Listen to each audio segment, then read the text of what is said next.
Euzubillahimineşşeytanirracim. Bismillahirrahmanirrahim. Ve bizleri İlke Haber Ajansı ekranları aracılığıyla izleyen ve dinleyen kıymetli dinleyicilerimiz ve izleyicilerimiz, Yüce Rabbimizin selamı, selameti, rahmeti, bereketi hepinizin üzerine olsun. İnsanoğlu beraber ve toplu bir şekilde yaşayan sosyal bir varlıktır. Haliyle yalnızlık, vahdaniyet ve hiç kimseye ihtiyaç duymamak sadece Yüce Allah'ın şanıdır. İnsanlar hep birbirlerine ihtiyaç duymuşlardır. Her meslek grubu bir diğer meslek grubuna muhtaçtır. Onun için toplumda çeşitli meslekleri ve işleri icra eden insanlar vardır. Haliyle Din-i Mübin-i İslam da bunu bazı kurallara bağlamış ve bunların başında da dürüstlük ve emanet üzerine işini yapma, işin ehli olma ve bunu en güzel ve en mükemmel şekilde yapma hususu vardır. Yüce Rabbimiz Kur'an-ı Azimuşşan'da قُلْ اِعْمَلُوا فَسَيَرَ اللّٰهُ وَرَسُولُهُ عَمَلُكُمْ Allah Teala şöyle ferman buyuruyor mealen, işinizi güzel bir şekilde yapınız. Yüce Allah, peygamberi ve bütün müminler sizin yaptıklarınızı görecek. Manası, yani kıyamet gününde sizin bu yaptıklarınız size arz olunacak. O manada kıyamet gününde Yüce Allah'ın huzurunda ve müminlerin huzurunda, peygamberin huzurunda, müminlerin huzurunda mahcup olmamak için işini sağlam ve mazbut yapmak durumundadır. Bir. Haliyle bu iş neticesinde kazanmış olduğu para, almış olduğu ücreti de helal etmesi lazımdır. Peygamber Efendimiz bir insanın yemiş olduğu veya kazancı içinde eliyle çalışarak, alın teriyle çalışarak kazanmış olduğundan daha tatlı, daha güzel, daha lezzetli bir şeyi yemiş olmaz. Bu manada Peygamber Efendimiz Aleyhisselatü Vesselam Efendimiz hadis-i şeriflerinde sizin en hayırlınız insanlara en hayırlı olanınızdır. Hayrukum li ehlihi ve ana hayrukum li ehli diye Peygamber Efendimizin bu hususta hadis-i şerifi vardır. Sizin en hayırlınız ailesine, çevresine faydası, yararı dokunandır.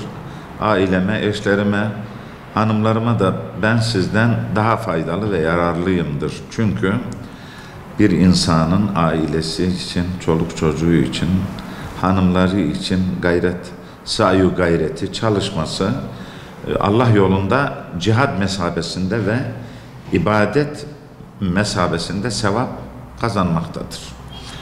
Bu manada ailemizin, çoluk çocuğumuzun, hanımlarımızın maişetini ve geçimlerini temin ederken Allah'ı unutmamak, Peygamber Efendimizin sünnetine uymak, helali haramı gözeterek titiz bir şekilde bu günlük ticari faaliyetlerimizi ve çalışma ahlakımızı göz önünde bulundurmak durumundayız.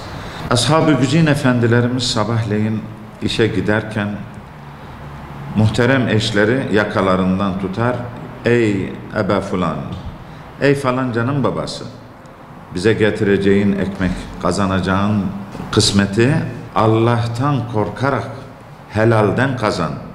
Çalıştığın işin hakkını ver. Yapmış olduğun işin hakkını ver.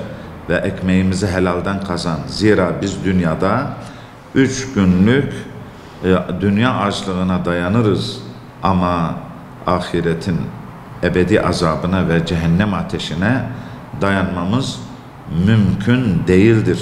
Ya Eba Fulan İttakillâhe fîne. O manada biz bu hususta bize helal lokmayı ve kazancı getirme hususunda Allah'tan kork diye onlara nasihat ederler. Bu manada işçi işini yaparken emanet ve emniyet içinde yapmalı, işverenine zarar vermemeli, kendi işi gibi en mükemmel şeklinde yapmalı ve emanete dayalı olmalıdır. Aynı şekilde işveren de işçilerinin kendisi için hem işçi de işveren için bir veli nimet, işveren de bir işçiler için bir veli nimet ve birbirlerine karşı varlıkları Yüce Allah'ın bir lütfu ve ikramıdır. Zira Yüce Rabbimiz bizim rızkımızı bu vesileyle bize ikram etmekte. Bizler de o halde işverenlerimize karşı işimizi emanet, sıdk ve doğruluk içinde en güzel şekilde yapmak durumundayız. Haliyle mesaiye riayette, ürettiğimiz işi ve hizmeti en güzel şekilde üretmeye gayret göstermeli. Kazanmış olduğumuz para ve almış olduğumuz maaşı da bu noktada helal etmeye gayret göstermeliyiz ve hem kendimize hem de infak ettiğimiz aile efradımıza, çoluk çocuğumuza da helal lokma yedirmeye gayret göstermeliyiz. İslam toplumunda iş barışı esastır. Hiçbir zaman işveren ile işçi birbirinin düşmanı değildir, birbirinin yarenidir, arkadaşıdır, birbirine destek ve yardımcı olmak durumundadır. Yüce Rabbimiz bu manada Resul-i Ekrem Efendimiz Aleyhisselatü Vesselam Efendimiz işverenlere kesinlikle çalıştırmış olduğunuz işçinizin, emekçinizin, yanınızda çalışan memurunuzun vakti zamanı geldiğinde, aylığı, maaşı geldiğinde alın teri kurumadan ücretini ve mükafatını, emeğinin karşılığını veriniz diye Resulullah Efendimizin tavsiyeleri vardır.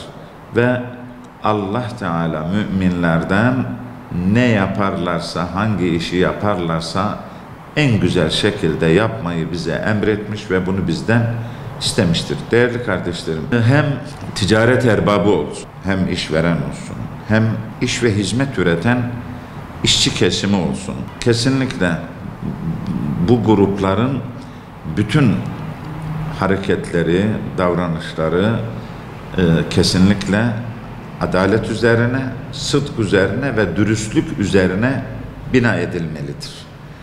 Resulullah Efendimiz buyuruyor, bizi aldatan bizden değildir aziz kardeşlerim. Bu çok tehlikeli bir durumdur.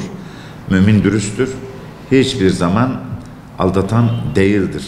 Yüce Rabbim Celle Celaluhu bizleri işçiler olarak işimizi sağlam yapan, işveren olarak işçilerimizin emeğinin karşılığını, maaşlarını, emeklerinin karşılığını hakkıyla veren ve ticaretinde dürüst, adil, emanetli bütün toplumun katmanları olarak birbirine acıyan, birbirini seven, birbirine hürmet eden, birbirine dua eden salih ve mümin kullarından eylesin.